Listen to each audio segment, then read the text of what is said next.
they responded, the Oromo Liberation Army responded. So this is the piece that you're seeing. I want to actually put it up on screen so you can see the video there of it. And then we actually spoke to them in more detail. And this is what they told the stream. Have a look, have a listen. An independent body has to be given an access to areas alleged and always beyond ready to cooperate for investigation.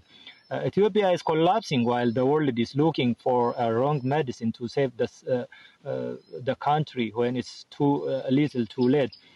Failing to accept the realities as the cause of Ethiopia's demise today is a deliberate marginalization of the Oromo mass and distorting a century-long quest for self-determination of the Oromo nation and other oppressed nationalities in the country will result into an inevitable disintegration of those independent states.